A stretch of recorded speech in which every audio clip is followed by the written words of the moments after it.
science-based management can work for everybody. Restaurant chefs and fishermen are just part of a broad coalition supporting sustainable use of natural resources in the Gulf of Mexico. Being restrained about the way we use this land is so important, because once we lose it, we don't get it back. In Utah, a major test of the Antiquities Act and its impact on a vast national monument. We're trying to put forests back where forests ought to be and not cropland. Restoring Mississippi wetlands. Where farming has failed, creative answers are good for the economy and the wildlife. Well, there's no such thing as wasteland. You just got to find out what it's needed for. Because of the habitat, the wildlife is thriving now. Promoting conservation on private land pays off for everyone. Now, on This American Land.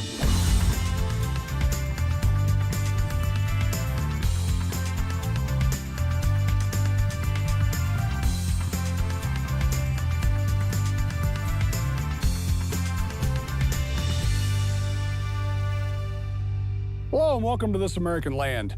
I'm your host, Ed Arnett, and we've got some great stories for you this week on the conservation of America's natural resources, our landscapes, waters, wildlife, and the people that are dedicated to conservation across the country. The Gulf of Mexico is a major source of America's seafood. It's important economically and as a destination for recreational fishing. Balancing the interests of commercial and recreational fishing is critically important to prevent overfishing and to ensure sustainable harvest of those fisheries in the Gulf. In Louisiana, a broad and diverse coalition of interests have joined together to form a powerful lobbying force for sensible management of the Gulf's fisheries, and we sent a crew to New Orleans to learn more.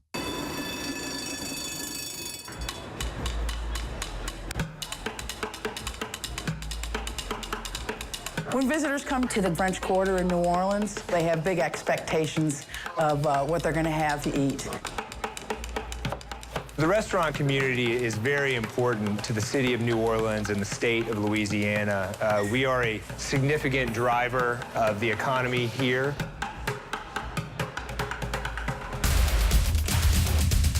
We represent billions of dollars of investment in our state.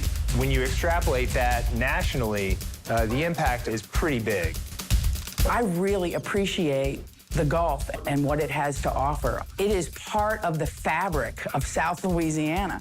It is part of our heritage. Everyone wants to be able to catch fish for as long as possible. As a restaurant, we want to be able to serve those fish. And we want to be able to keep that alive forever.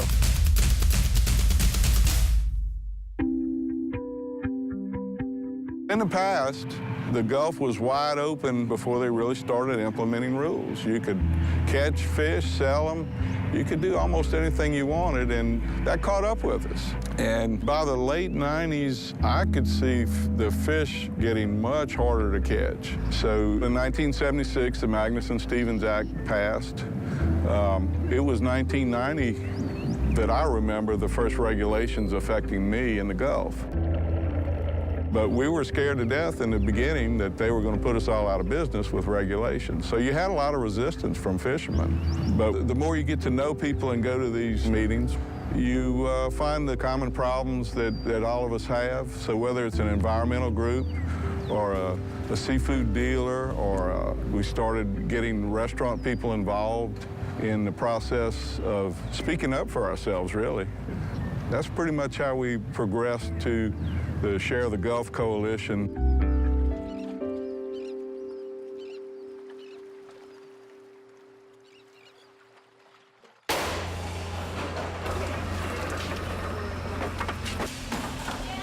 The coalition is great. We are energizing the masses, letting people know what they didn't know before. That the fish in the Gulf belong to everybody, not just to any one user group, any one person, any one individual. It's owned by the citizens of this country. As a processor distributor that's been in the fish business a very, very long time, I have seen a lot of special interest groups that really want things their way and only their way. And that's just not good for the fishery or for this country. You know, you can't continue to add fishermen to an equation and expect to get more fish. It doesn't work. I live in the city of New Orleans. New Orleans is about seafood. And the more we lose access to the seafood that we grew up with, the more we change what New Orleans is all about.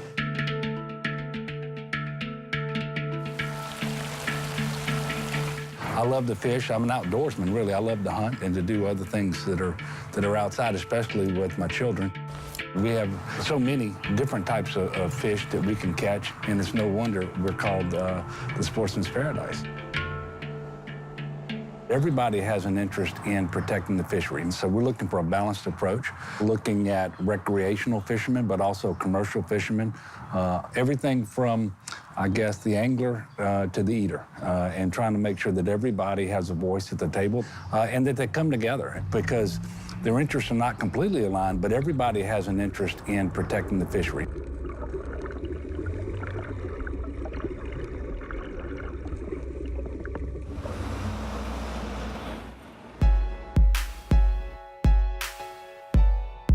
I've nominated 2 chefs to serve on the Gulf Council. These are chefs that don't just prepare the food in these restaurants, some of the best restaurants in the state of Louisiana, but they also love to go out and fish. And so they have a perspective that is not just the commercial perspective, but who have an appreciation for the recreational side. We want the fish to taste grilled, but I don't want it to taste super smoky.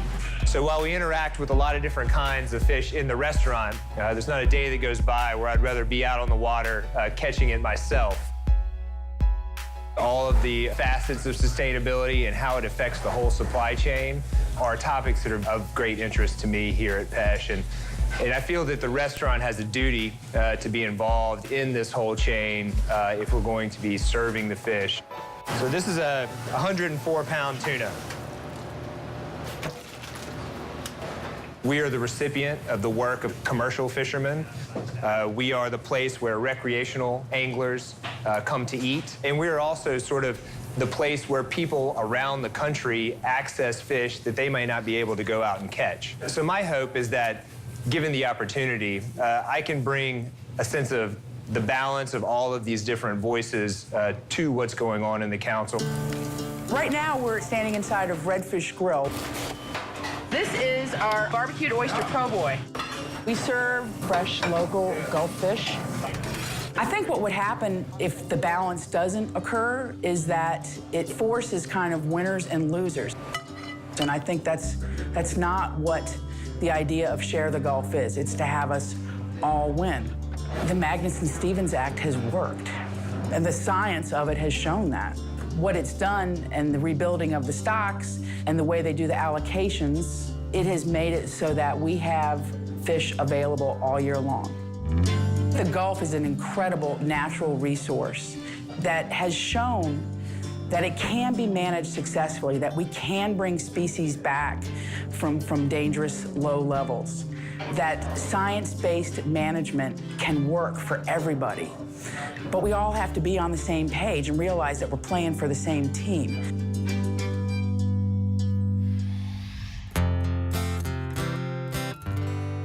For more than a century, the Antiquities Act has been used by presidents since Theodore Roosevelt to protect special places like the Statue of Liberty, Devil's Tower, and the Grand Canyon. Today, there's controversy about the permanence of these monuments and whether a president can change or annul monuments designated by predecessors. We'll go now to southern Utah to a monument in the center of this controversy.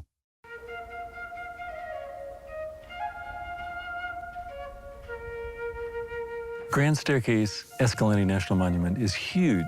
3 big pieces of country. The Grand Staircase Cliffs, the Kaiparowitz Plateau, and the Escalante River Basin. Really incomparable places. The Grand Staircase Escalante is a national monument designated by President Clinton in 1996 under a law called the Antiquities Act of 1906. The president has the authority to designate historic landmarks and historic and prehistoric structures and other objects of historic or scientific interest as national monuments. It was designated to protect some of the most spectacular wilderness and antiquities that our nation has. There is world-class paleontology sites here. There are sites sacred to 5 nations in the Southwest. And there is world-class geology and biology that's all captured in this magnificent landscape. Of course, everyone in the world has seen pictures of the landscapes of southern Utah, soaring towers, hidden canyons, water in the desert, and most places in the world don't have that, and if they ever did have it, it's gone. So we've still got something here that's just not available anyplace else in the world. It really wasn't until this became established as a monument that paleontology just exploded. Recently, paleontologists working in Grand Staircase Escalante National Monument found an extraordinarily well-preserved Tyrannosaur skull and associated skeleton. And this was in such a remote part of the monument that they actually had to airlift it out with a helicopter. All right, hang on a sec. Okay, this fellow is Nasutoceratops titusii, and the name means big nose horn face. So about 76 million years old. This particular fossil was found in the Caparowitz Formation, which is one of the formations in Grand Staircase Escalante National Monument, and the one that has really been producing just extraordinary fossils. The preservation is so extraordinary that we literally have things from ant nests all the way up to big, huge dinosaurs. This is one of the dinosaurs that everybody loves. These are the big carnivores. And this guy's name is Lythronax, a distant cousin of Tyrannosaurus rex, much earlier. And so for the first time, paleontologists are able to almost recreate an entire ecosystem that's 75, 76 million years old. Oh, apple trees, cherry trees in blossom. My opinion of the monument, it was a huge mistake. Yeah, 1.9 million acre land grab without even coming here to Utah and consulting us. Big mistake, but I'm glad Trump stepped up to the plate and helped the state of Utah out in some respect. The critics of Grand Staircase Escalante are still upset that this happened without their input. Today, we will save the Grand Escalante canyons and the Caparowitz Plateaus of Utah for our children.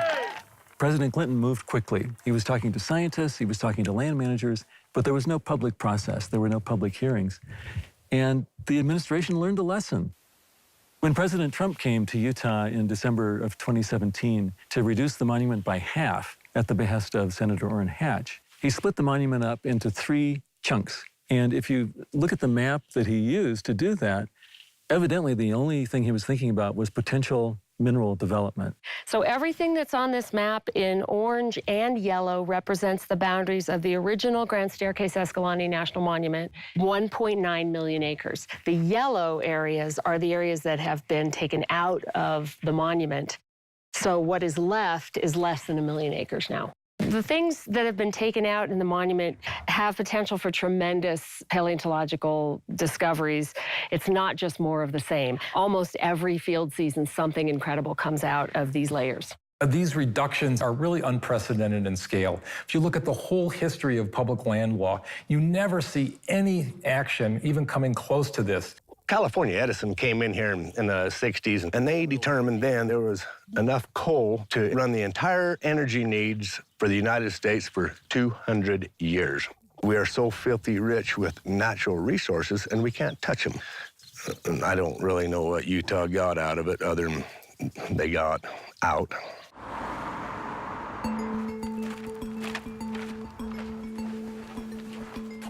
You got to ask yourself as a businessman, what do you got to sell?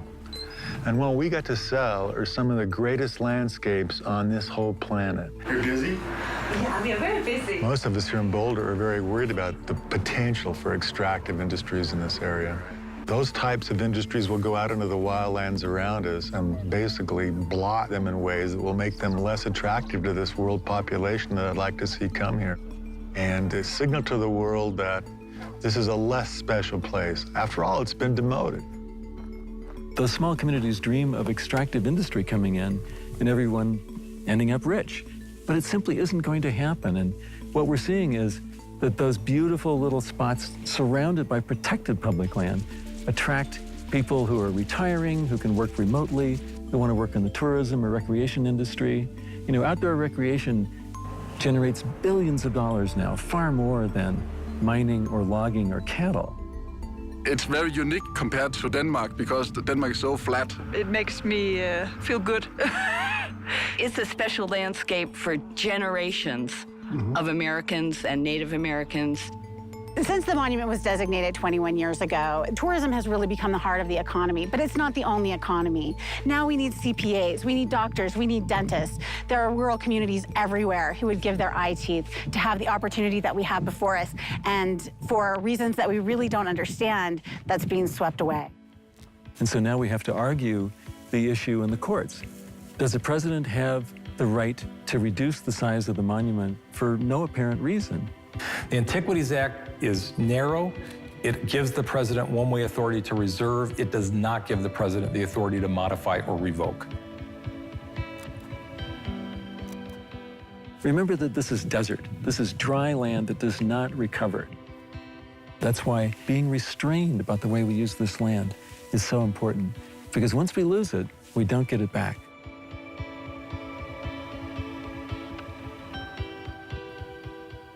This place means more to me than almost any place in the world. And I want to fight for it as much as I can, because we need to keep places like this protected for not just future generations of humans, but for all of the plants and animals that need large, untracked pieces of land to be able to live their lives. And there's something valuable about just knowing that a place like this exists, complete, and isn't covered with us everywhere.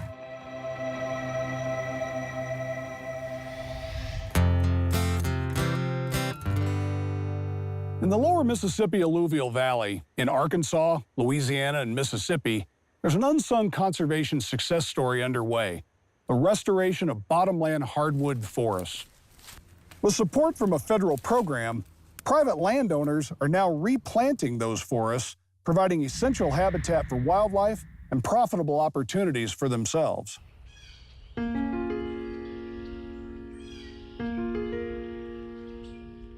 The lower Mississippi River Valley was traditionally a large forested wetland complex. The whole entire valley is low and it floods frequently because of the Mississippi River and the tributaries. My name is Ron Cease. I work the lower Mississippi River Valley for the Nature Conservancy. So bottomland hardwoods are the long-term vegetation that's adapted to there. Bottomland hardwoods are different species of oaks and cypress that are very hard in nature compared to a softwood like a pine. My name is James L. Cummins. I'm Executive Director of Wildlife Mississippi. But these species provide many nutritional benefits in the form of acorns and mast that a diversity of wildlife feed upon. There's over 25 million acres in that valley, and the vast majority of it has been cleared for agriculture. And so not only did they take away the forested wetlands, but then they altered the hydrology, so we don't have those natural wetland functions like we used to anymore.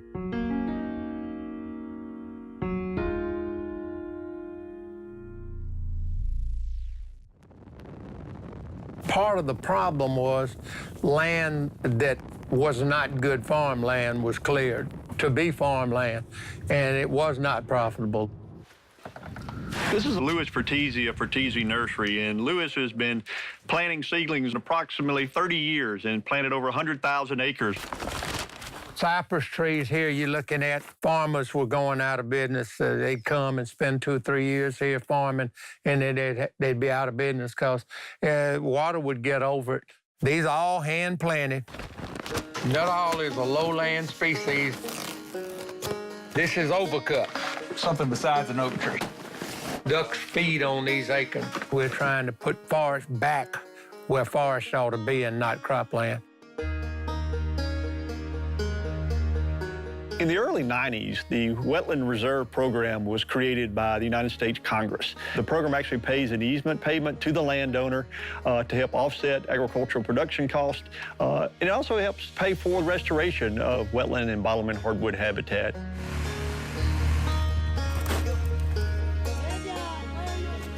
The federal government will restore those properties So it's basically planting back those bottomland hardwoods and developing those wetlands again. So in our 3 states that we concentrate our work in Arkansas, Louisiana, and Mississippi, there's been over 700,000 acres that have been enrolled into the Wetland Reserve Program. By really looking at using some of the best agricultural land to produce commodities and some of the worst land for producing wetlands, we're actually helping the farmer in their overall profitability, improving the health of the overall agricultural economy in the region. Ducks Unlimited has a great statement. It's farming the best and conserving the rest. And that sums up what we're really trying to do here out on the landscape here in the lower Mississippi Valley. Land that's not as productive, that I'm seeing losses on, I can turn it into wildlife habitat, conservation, and I'm seeing it productive. This tree right here, I think, is 38 years old that I planted right here. I'm still planting cypress trees in this break today. My name is Bo Prestige. I'm a farmer, I'm a wildlife conservationist, and I live in Itta Bena, Mississippi. So I got cypress trees from knee-high up to 40 feet high. I was taking land that some people called wasteland. Well, there's no such thing as wasteland. You just got to find out what it's needed for, what to do with it. So I took land that was not developed, that you just could not produce on, and you couldn't do those things. But it was great for wildlife. So what I saw was an opportunity with Wildlife Incorporated to let people use my property. I started a commercial duck hunting daily rate business. This deer right here came from my own property. And I had no idea it would grow to what it did. So what it does, by developing my wildlife habitat, it lets me maximize my land. Our thought process is let's restore those lands, get those ecological functions back. And a lot of times this allows that farmer to, stay in business. Because he was losing money on the lower land, he can take and put that land into the program. He can get some additional economic benefits if he, leases that land for hunting or sells hunting rights on that.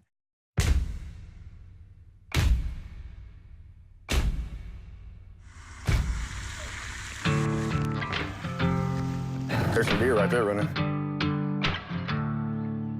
When I started here, there was significant more income from farming than it was from recreation. But in our 12th year of business, now our recreation money is more than our agricultural money. My name is Drew Keith. I'm the CEO of Honey Break Lodge, Ltd. here in Jonesville, Louisiana. The total acres of the property we own is right at 20,000 acres, and it's 9,800 acres of Wetland Reserve Program. One thing about creating habitat for waterfowl and shorebirds, when managing for them, you also get the bad things, which are the beavers. Because of the habitat, the wildlife is thriving now. The highlighted is the 2,766 acres that we're looking at putting in WRP. The biggest incentive for landowners is the government will pay you a marketable price for your land to put the perpetual easement on it to restore it back to its original habitat. We'll work with you. We'll develop a restoration management plan. Y'all ready? For us as Honey Break, the incentive was to put it in the WRP program and then be able to enhance it and use it to introduce people to the outdoors in a positive way. So the programs that we run, from alligator hunting to deer hunting to waterfowl hunting, the program helps us focus just on wildlife.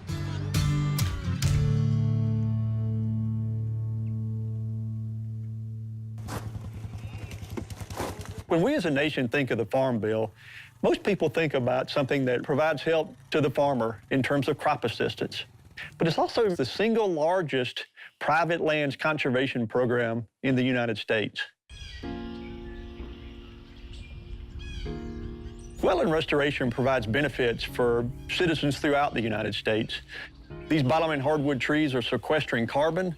The improved water quality that we're seeing as a result is benefiting the Gulf of Mexico, which is in turn improving seafood for many, many Americans, and drinking water as well.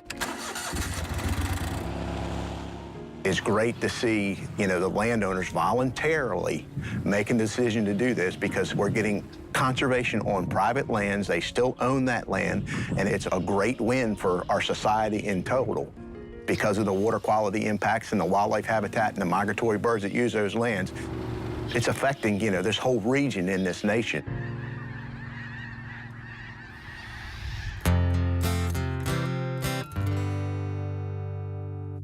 Thanks for watching another great season of This American Land, celebrating the people who protect our landscapes, waters, and wildlife. We're going to go fishing for plankton. We are trying to encourage the children to take part in conservation of the water. And if they love it, then they're going to want to take care of it. This public land is your land, it's my land. I like it to stay that way. It's great to see people restore this beautiful place and this beautiful watershed. The water quality benefits are something that we can be proud of. This river is the lifeblood of our communities.